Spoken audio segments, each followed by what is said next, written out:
Board exam में मैं guarantee के साथ कह रहा हूँ कि यहीं से आपके एग्जाम में प्रश्न आएगा। और दोस्तों मैं आपको गारंटी के साथ कह रहा हूँ कि जितने सभी क्वेश्चन हैं ना, अगर आप वीडियो को ध्यान से देखते हैं तो सभी क्वेश्चन के आंसर जो हैं आपको इसी वीडियो में याद हो जाएंगे। ठीक है ना। हेलो साथियों, कैसे हो आप सब? आई होप आप बहुत ज़्यादा अच्छे होंगे। दोस्तों आज से हम शुरू करने वाले हैं क्लास 12th बायोलॉजी के जितने सभी मोस्ट इम्पॉर्टेंट क्वेश्चन हैं उन सभी क्वेश्चन को हम दोस्तों उत्तर के साथ शुरू करने वाले हैं। दोस्तों अभी तक मैंने आपको जितना सब कुछ पढ़ाया है ना, ठीक है ना, वो तो अलग है, लेकिन आज से हम दोस्तों शुरू करने वाले हैं, ठीक है ना, संपूर्ण जितने सभी इम्पॉर्टेंट क्वेश्चन हैं उनको हम शुरू करके दोस्तों लास्ट तक मैं लेकर जाऊंगा जब तक आपका एग्ज़ाम नहीं हो जाता है। तो मेरे दोस्त ये जो है पार्ट फर्स्ट है। बस केवल आप ही से एक ही रिक्वेस्ट है कि मेरे दोस्त आप सभी पार्ट को ज़रूर देख लीजिएगा। बोर्ड एग्ज़ाम में मैं गारंटी के साथ कह रहा हूँ कि यहीं से आपके एग्ज़ाम में प्रश्न आएगा। तो चलिए दोस्तों नो बकवास वीडियो को हम शुरू करते हैं। ठीक है मेरे दोस्त, आप एक भी सेशन को मिस मत करिएगा। ठीक है ना। आप ज़्यादा से ज़्यादा इस वीडियो को अपने दोस्तों में शेयर कीजिएगा। ठीक है ना। जितने ज़्यादा प्यार इस वीडियो पर मिलेगा, ठीक है ना, आने वाले वीडियो पर मिलेगा, उतने ही बेहतरीन तरीके से मैं आपको सभी को समझाने वाला हूँ। और दोस्तों ठीक है ना, अगर आपका प्यार दोस्तों अच्छे से मिलता रहा तो ये जो सेशन है ना वो एंड तक जाएगा और सब कुछ आपका इम्पॉर्टेंट क्वेश्चन के साथ पूरा सिलेबस आपका कवर हो जाएगा। तो चलिए नो बकवास वीडियो को हम शुरू करते हैं। दोस्तों यहाँ पर क्वेश्चन नंबर फर्स्ट है, भ्रूण कोश में कितने केंद्रक एवं कोशिका होती है। दोस्तों ये क्वेश्चन जो है ना वो बहुत ही ज़्यादा इम्पॉर्टेंट है कि भ्रूण कोश में कितने केंद्रक एवं कितनी कोशिका होती है। तो मेरे दोस्त आपको याद रखना है कि जो भ्रूण कोश होता है उसमें 8 केंद्रक एवं 7 कोशिकाएं होती हैं। ठीक है मेरे दोस्त, सिंपल सा है। और दोस्तों मैं आपको गारंटी के साथ कह रहा हूँ कि जितने सभी क्वेश्चन हैं ना, अगर आप वीडियो को ध्यान से देखते हैं तो सभी क्वेश्चन के आंसर जो हैं आपको इसी वीडियो में याद हो जाएंगे। ठीक है ना। तो इसमें 8 केंद्रक होते हैं और 7 कोशिकाएं होती हैं। दोस्तों आगे जो है मैंने क्वेश्चन और दोस्तों इसी प्रकार का है जिसमें से मैं आपको दिखाने वाला हूं कि 8 केंद्रक होते हैं कैसे और 7 कोशिकाएं कैसे होती हैं। ठीक है ना। अब दोस्तों यहाँ पर हमारा जो सेकंड बहुत ही ज़्यादा मोस्ट इम्पॉर्टेंट क्वेश्चन है वो है आभासी फलों का उदाहरण लिखिए। ठीक है मेरे दोस्त, ये यहाँ पर आप देख सकते हैं कितना इम्पोर्टेंट है, मैं यहाँ पर लिख भी दिया है मोस्ट इम्पॉर्टेंट। ठीक है ना। तो आभासी फल किसे कहते हैं दोस्तों, ठीक है ना, ये क्वेश्चन भी पूछ लेता है, लेकिन सबसे ज़्यादा इम्पॉर्टेंट है आभासी फलों के उदाहरण। तो सेब और स्ट्रॉबेरी जो होते हैं ना वो आभासी फल होते हैं। अच्छा मैं आपको बता दूं कि आभासी फल किसे कहते हैं मेरे दोस्तों। तो आभासी फल वह फल होते हैं, ठीक है ना, जो अंडाशय से बिना निषेचन के बनते हैं, उन्हें आभासी फल कहते हैं। ठीक है मेरे दोस्त, आप सभी को पता होगा जो फल होता है ना उसका निर्माण अंडाशय से होता है, लेकिन जब फल अंडाशय से न बनकर पुष्प के किसी और भाग से बनते हैं तो उसे हम आभासी फल कहते हैं। ठीक है ना। और दोस्तों जो फल अंडाशय से बनता है उसे वास्तविक फल कहते हैं और जो अंडाशय से नहीं बनता उसे आभासी फल कहते हैं।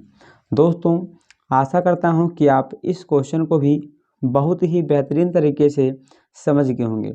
दोस्तों शुरुआत के जो 1-2 क्वेश्चन है ना वो छोटे छोटे हैं, ठीक है ना, लघु उत्तरीय हैं, और लेकिन आगे का दोस्तों क्वेश्चन जो है ना वो आपका दीर्घ उत्तरीय क्वेश्चन मैंने लिया हुआ है। दोस्तों अगला क्वेश्चन है कि त्रिक संलयन क्या होता है। ठीक है मेरे दोस्त, क्या है कि त्रिक संलयन क्या होता है। तो अब मैं आपको चित्र के माध्यम से बता दूं कि त्रिक संलयन क्या होता है। दोस्तों त्रिक संलयन को समझने से पहले सबसे पहले आपको द्विनिषेचन समझना होगा। ठीक है ना। तो मैं आपको सबसे पहले द्विनिषेचन समझा दे रहा हूँ। दोस्तों तो ये भी जो क्वेश्चन है ना ये बहुत ज़्यादा इम्पॉर्टेंट है कि द्विनिषेचन क्या होता है। दोस्तों आप यहाँ पर देख सकते हैं ये लगभग हर साल आपके बोर्ड एग्जाम में पूछा जा रहा है। तो सबसे पहले हम जान लेते हैं द्विनिषेचन की खोज किसने की थी। तो द्विनिषेचन की खोज नामासिन नामक वैज्ञानिक ने 1898 ईस्वी में की थी। अब यहाँ पर इसका डेफिनेशन हम समझ लेते हैं। तो पराग नलिका से होता हुआ दो परागकण आता है, ठीक है ना। जो पराग नलिका होती है उससे होता हुआ दो परागकण आता है, और जब यह अंड कोशिका में उपस्थित केंद्रक से निषेचन करता है तो इसे प्राथमिक निषेचन, और जब यह केंद्रकीय कोशिका में उपस्थित कोशिका से निषेचन करता है तो इसे हम द्विनिषेचन कहते हैं। अब दोस्तों आप चित्र के माध्यम से समझिएगा, ठीक है ना। ये रहा आपका चित्र। तो पराग नलिका से होता हुआ, यह है पराग नलिका, ठीक है ना।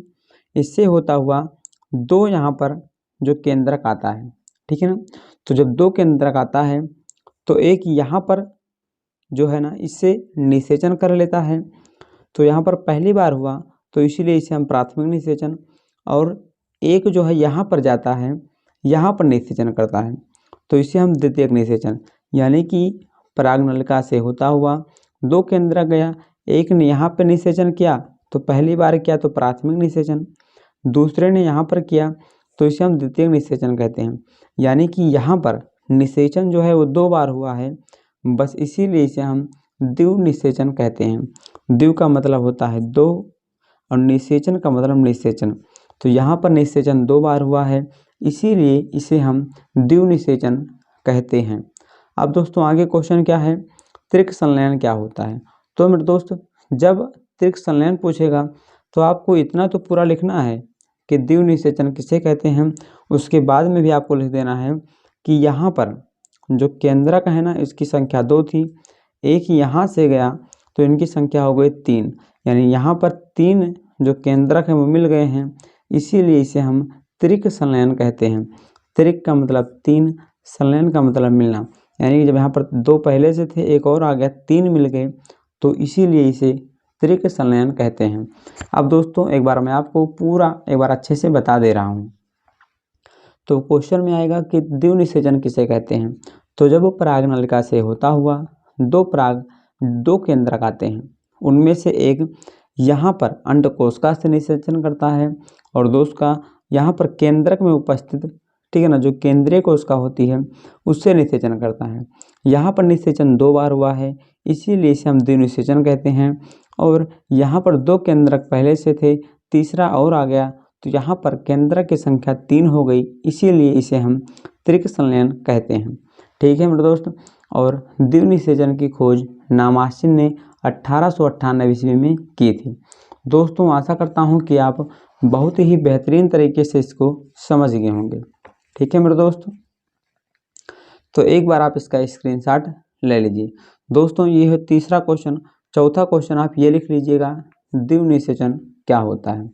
तो चलिए मेरे दोस्त अब हम बात कर लेते हैं हमारा जो पांचवा बहुत ही ज़्यादा मोस्ट इम्पॉर्टेंट क्वेश्चन है उस पर।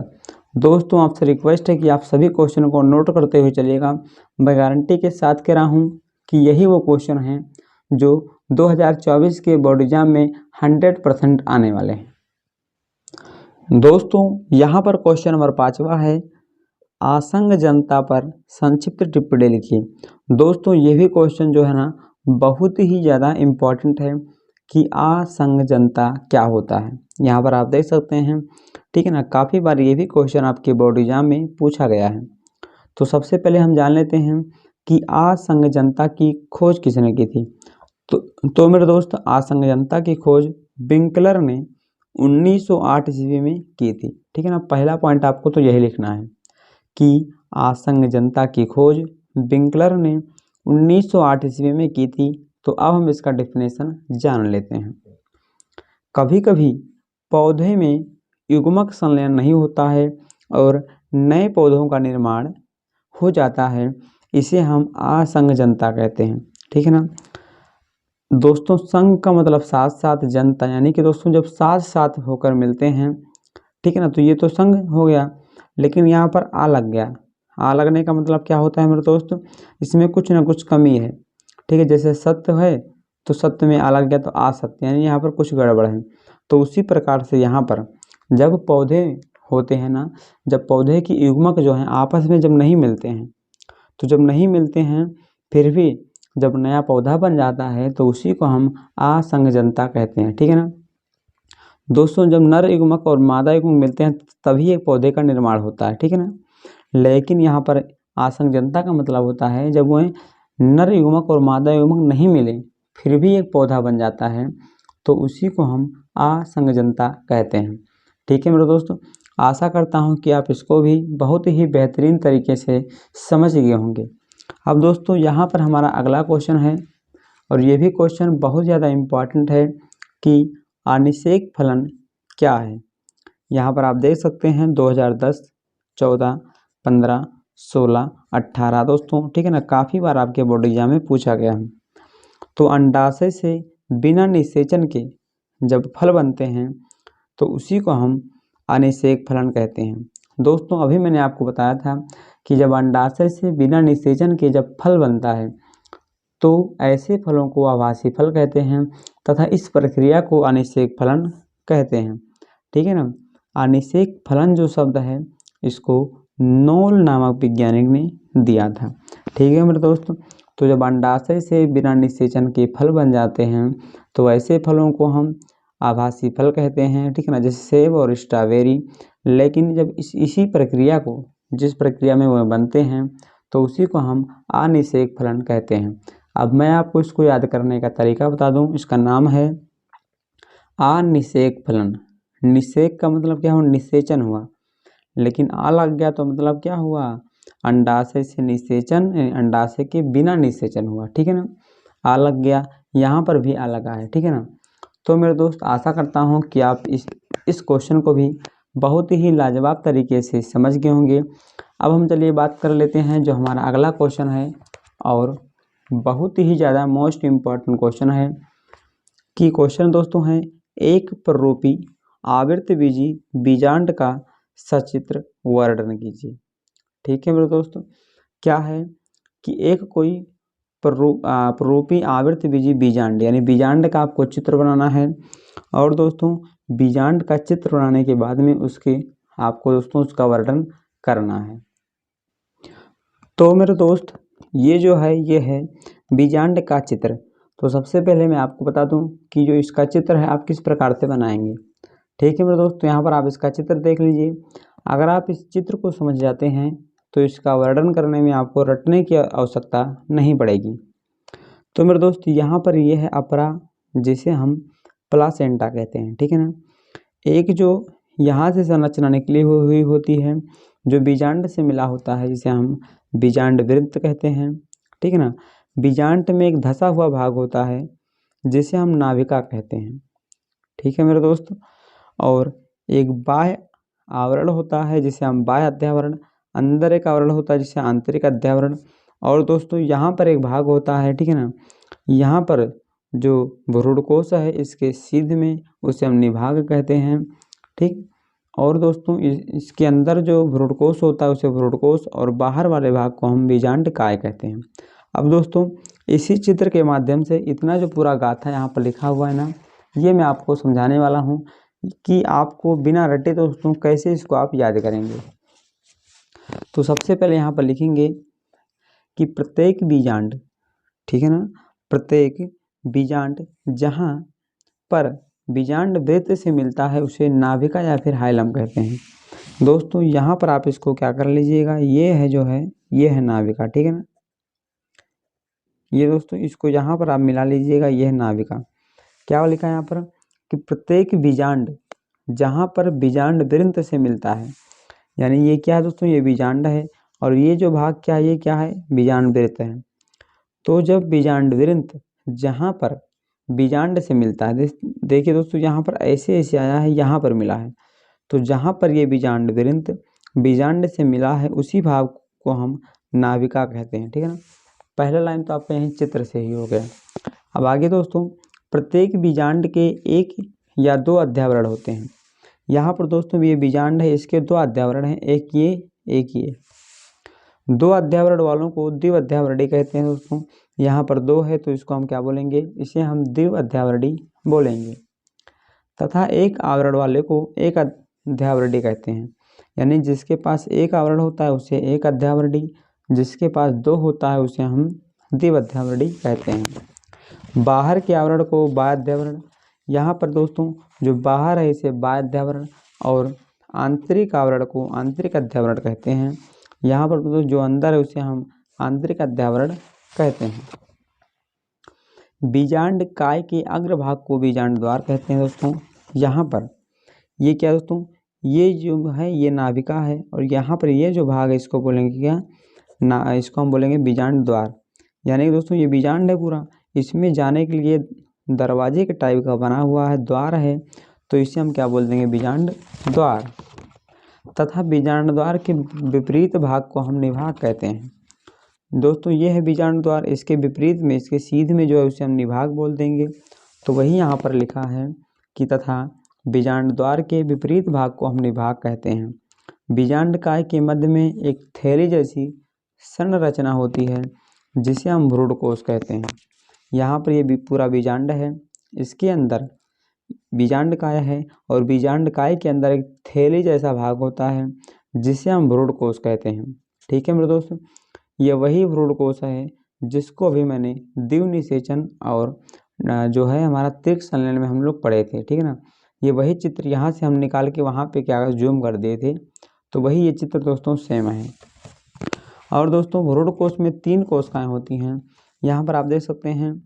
ठीक है ना, क्या लिखा है इसमें कि भ्रूण कोश में 3 कोशिकाएं होते हैं, टोटल इसके 3 पार्ट होते हैं जिसमें 8 केंद्रक और 7 कोशिकाएं होती हैं। अब आप गिन लीजिए, 1 केंद्रक, 2 केंद्रक, 3 केंद्रक और यहाँ पर 2 होते हैं, 3 2 5 6 7 8, यानी टोटल दोस्तों यहाँ पर 8 केंद्रक होते हैं और 7 कोशिकाएं आपको बता दूं तो 1 2 3 और ये 4 ये 5 6 7, यानी कि दोस्तों 7 कोशिकाएं और 8 केंद्रक होती हैं। ठीक है मेरे दोस्तों, तो आशा करता हूँ कि आप इसको भी बहुत ही बेहतरीन तरीके से आप समझ गए होंगे। ठीक है ना मेरे दोस्तों, तो मैं जो है आपके लिए 10 क्वेश्चन लेकर आया था, लेकिन दोस्तों वीडियो जो है वो 17 मिनट का हो चुका है, इसीलिए दोस्तों मैं आपको 7 ही क्वेश्चन बता पाया हूँ। आशा करता हूँ कि आपको वीडियो अच्छा लगा होगा। अगर आपको वीडियो अच्छा लगा हो तो वीडियो को लाइक करके दोस्तों में शेयर कर दीजिएगा। ठीक है मेरे दोस्तों, और अगर आप दोस्तों इस सेशन को, ठीक है ना, एग्ज़ाम तक सब कुछ कंप्लीट आप देखना चाहते हैं मेरे दोस्तों, तो आप कमेंट बॉक्स में अपनी राय ज़रूर दीजिएगा। ठीक है ना, और इसको ज़्यादा से ज़्यादा अपने दोस्तों में शेयर कीजिएगा। आशा करता हूँ कि आपको बेहतरीन वीडियो जो है लगा होगा। तो फिर मिलते हैं अगले वीडियो में, तब तक के लिए जय हिंद, वंदे मातरम।